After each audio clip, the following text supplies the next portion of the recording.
is official. France cannot ban vegan sausages, vegan steak, vegan nuggets. They've done their best to stop us from having any like meaty terms to describe our foods, but it's been overruled. It's not happening. There's no ban on our vegan meats. The EU stepped in. They ruled that the French ban on these vegan meat terms is against the EU regulations, and their ban was illegal. And this doesn't just affect France. This has really set the precedent on any other country trying to make any similar bans. So this is a huge, huge victory. In this video, we're going to talk about why France tried to ban us from using vegan sausages in the first place. Why are they going to all this hassle? What this means for vegan brands and consumers going forward. And also what sort of ban I can see working in the future against plant-based foods. So I feel like the first question is why? Why was France trying to stop us calling anything burgers? For example, this I think is very clearly a vegan burger. Vegan written here, you've got plant pioneers written here, the plant burger. I don't feel like I was confused, but that was their argument. They argued that calling out stuff like burger, nuggets, sausages was confusing for the consumer. And I kind of understand the sentiment there. Like, I don't want consumers being confused and buying the wrong thing and being misled. But was this doing that? No. They were arguing people were buying something like this and expecting beef and that they were misled. But there was no evidence of that happening. Through multiple studies, they found that consumers can easily differentiate between a vegan burger and a meat burger. And let's be honest, when it comes to burgers in the supermarket, you can have beef burgers, turkey burgers, chicken burgers, and people understand that is the shape, and it kind of tells you that you're going to put it in a bun or have it as your protein part of the meal. It really explains to you what shape of food you're getting. It doesn't tell you for certain that you're going to be getting beef or chicken or turkey. They add that extra information on because you don't always know. And one big issue we had in the past is when they labeled it beef, but it was actually horse meat. If any of you guys remember the horse meat scandal, like that is misleading people. No, when you put veggie burger on a burger, people understand that they're getting a veggie burger. It's not a confusing concept for anyone. Meat eaters are very used to kind of like looking at the burger and figuring out what it's made of. France really wanted to go through with this, and the only reason it didn't is because the EU overruled them. France is in the EU, and the restrictions they were putting on plant-based foods was against EU regulations, and their ban got banned. And I kind of understand that a lot of people don't really get why vegans and vegetarians like to name their stuff burgers, sausages, etc., because we've given up meat. So why are we still trying to eat it in one way or another?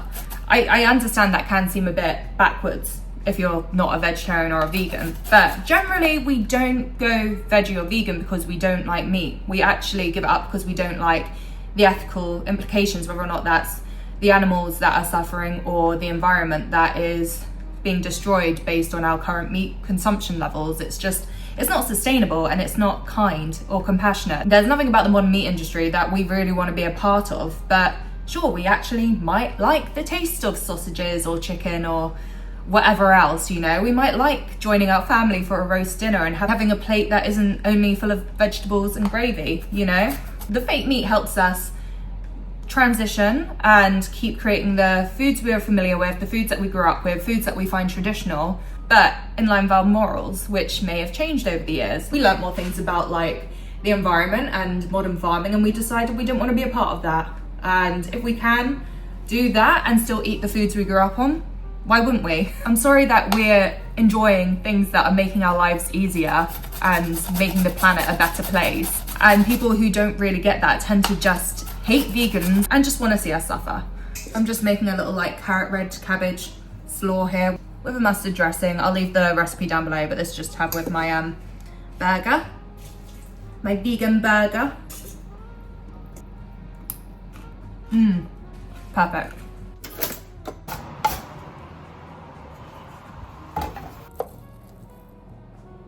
So if it's not actually confusing, why are they wasting all this time and energy in trying to ban vegan fake meats, calling themselves exactly that? Well, it is less about protecting consumers like you and I, and more about protecting the meat and dairy industry. Shocker. But yeah, a lot of people are turning to plant-based alternatives for the ethical reasons we've already discussed. Like, we're on a burning planet, right? And pushing for bans like this helps them out.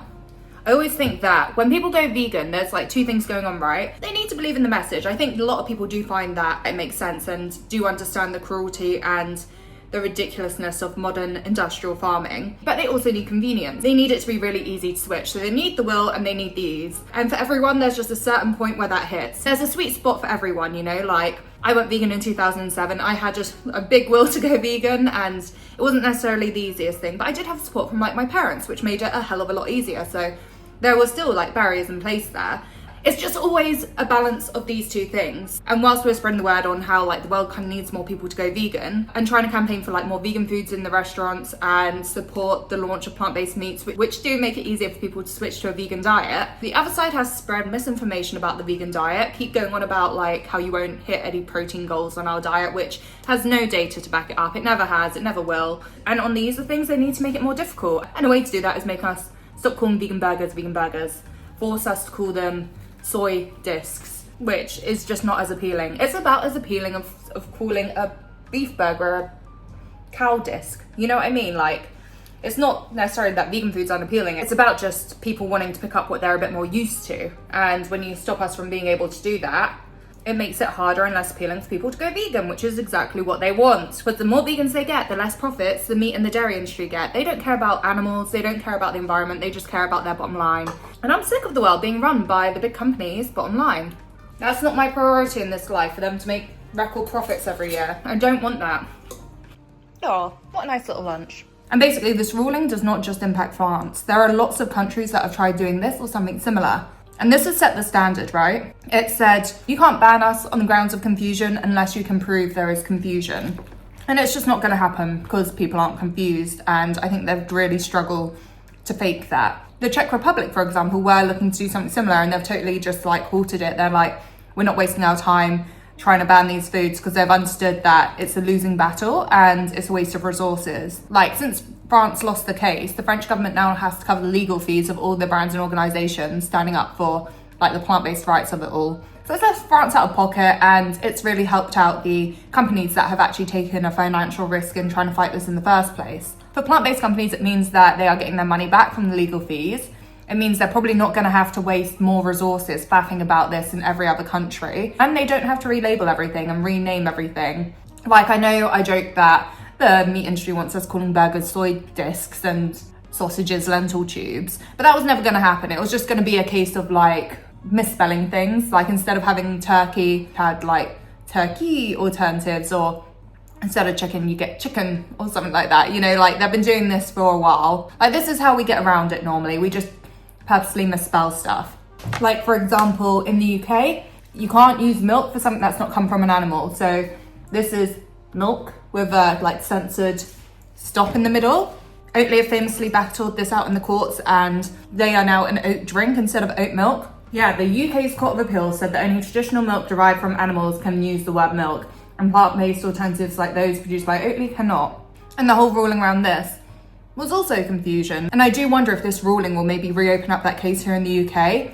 The only reason I don't think it will is because we're not in the EU. As much as I'm rooting us to rejoin, it's not happened yet. And France basically did put a ban on sausage and steak and nuggets for vegan food, but it was declared illegal by the EU. So if we were still in the EU, they would probably stand up for our oat milks and tell the UK to stop being so silly. But as it stands, Brexit means Brexit, and the EU cannot come to our rescue. Because if they did, they would force the dairy industry to prove there is confusion around like an oat milk being called milk and people getting confused and buying that by accident. I'm not really convinced anyone even noticed when like Oatly became an oat drink. I think people still consider it an oat milk, and I hear it referred to as such all the time. Like, if you go to a cafe and they ask you what sort of milk you want in your coffee, I do sincerely believe that oat and soy are just as acceptable answers as semi-skimmed and full fat. Like, the UK, the people of the UK, I'd say have generally acknowledged that oat milk is a type of milk, because it just makes sense, because that's when you'd use it. You don't really think of it as a drink, you think of it as something you have in your coffee, you have in your cereal. If it quacks like a duck, you call it a duck. If it's used like milk, let's just call it milk. We're not idiots. We understand that it's come from oat instead of a cow. We don't think it's come from a cow called oat or something like that, you know? we're quite switched on.